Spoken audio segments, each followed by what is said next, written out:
Yo, YouTube, what's up with your boy? Sports and Fitness Rants. I'm back, guys. Click that like button. Subscribe to my channel. What's up, y'all? Welcome back, guys. Welcome back, y'all.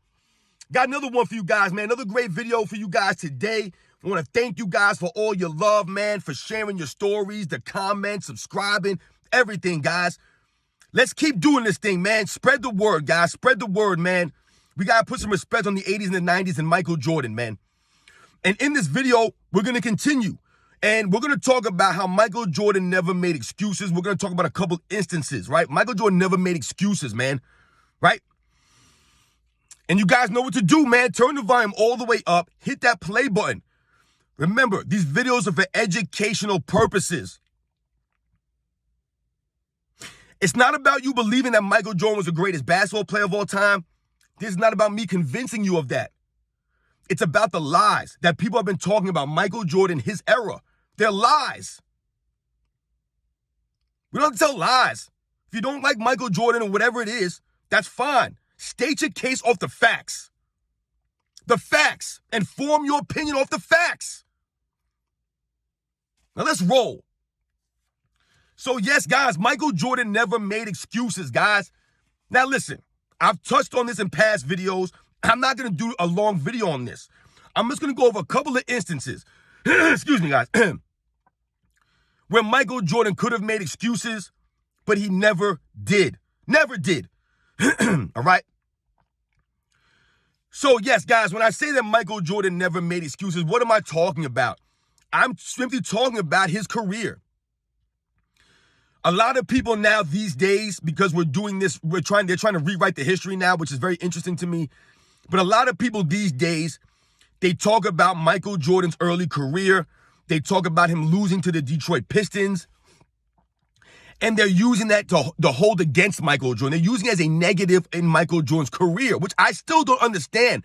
How Michael Jordan losing to the 86 Celtics, the 87 Celtics, the 89 Pistons, the 1990, like, how is this a negative on Michael Jordan? I don't understand how all these years later is a negative.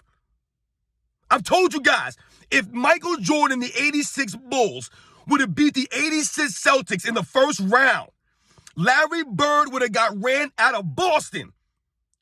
They would have never allowed that man back to Boston, and we know how they feel about Larry Bird. That's how big of an upset that would have been.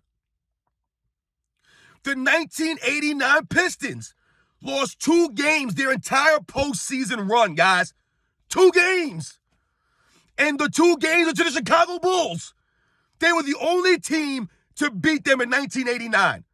Not even the Showtime Lakers could get any wins in the finals. Only the Bulls. Somehow Michael Jordan is being knocked for losing to these teams. That his team was nowhere near on that level. It wasn't Michael Jordan playing so bad that they lost those series, but now we're holding this against Michael Jordan. So why am I bringing all this stuff up, guys? Because Michael Jordan never made excuses for those losses, for those quote-unquote failures that people are trying to highlight now, right? People are trying to knock Michael Jordan for now. Losing those first 4, 5, 6 seasons.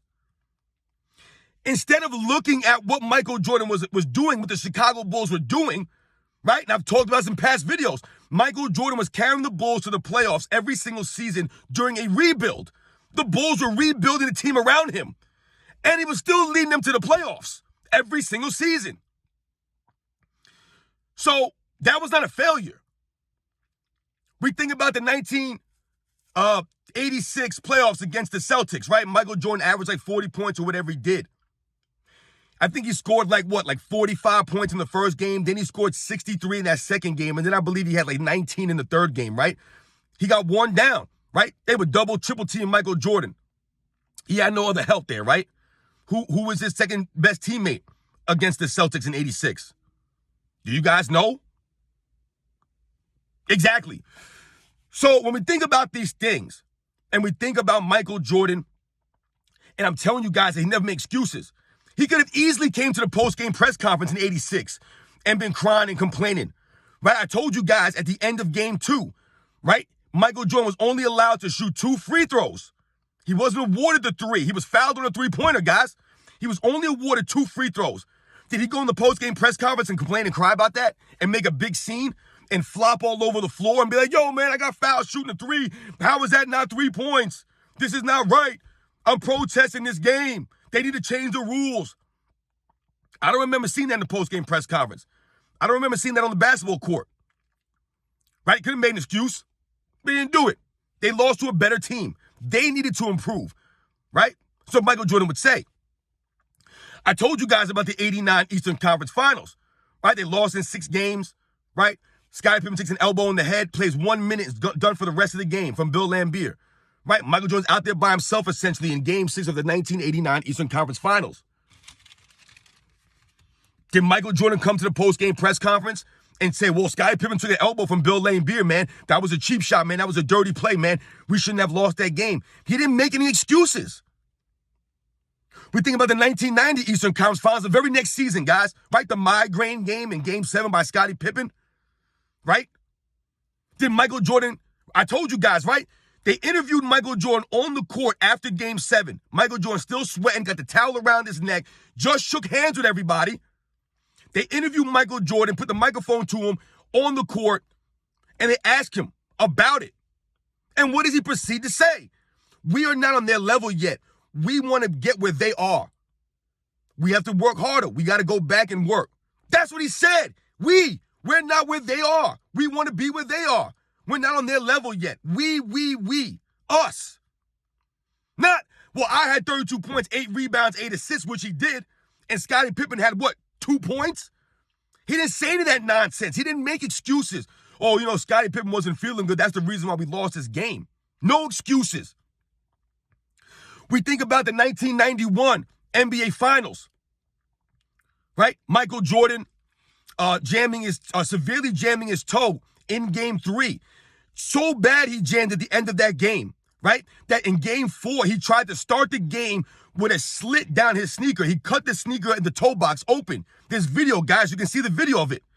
This is how he attempted to start Game 4. That's how bad it was hurting him, guys, to relieve the pressure. That's how he tried to start the game. Have you ever seen anybody else try to start a game like that with their sneaker completely split down the toe box? Did Michael Jordan come to the post-game press conference and make excuses? No. He just played. We think about the 1992 NBA Finals, right?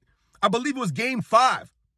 Michael Jordan proceeds to drop like 45 points or whatever he scored in Game 5 of the 92 Finals, guys, after severely spraining his ankle.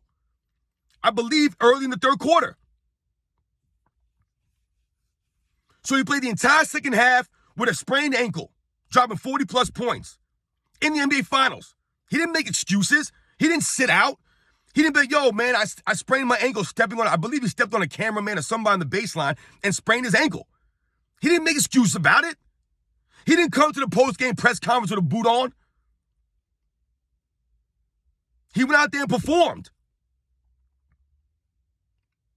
We think about the 1998 Eastern Conference Finals, guys. Right? We think about the 1998 Eastern Conference Finals against the Pacers.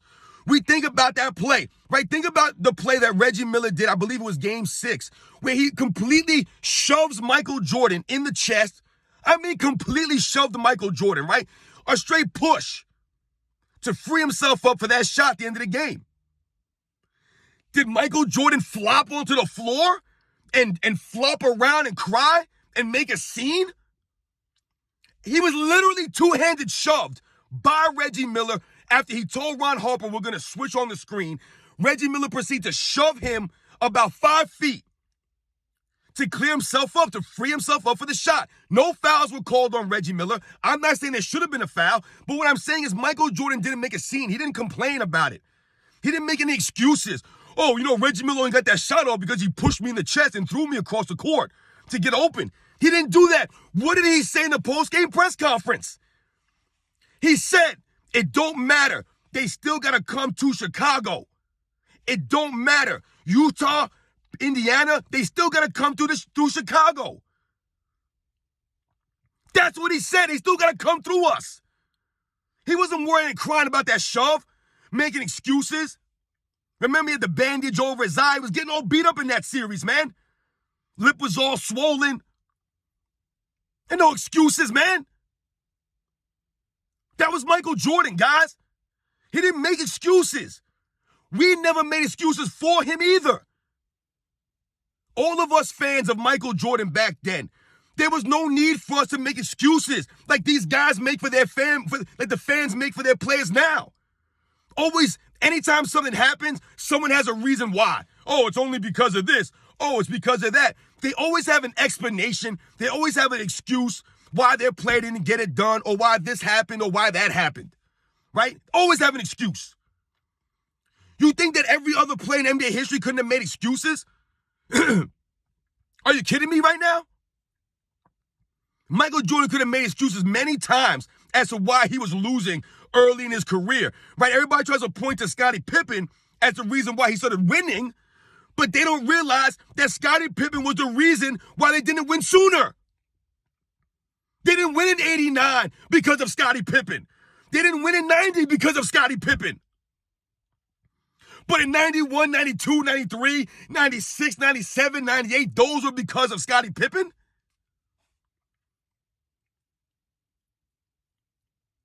Michael Jordan never made excuses, guys, and you know that, which is why he has so much respect, why we all respect him.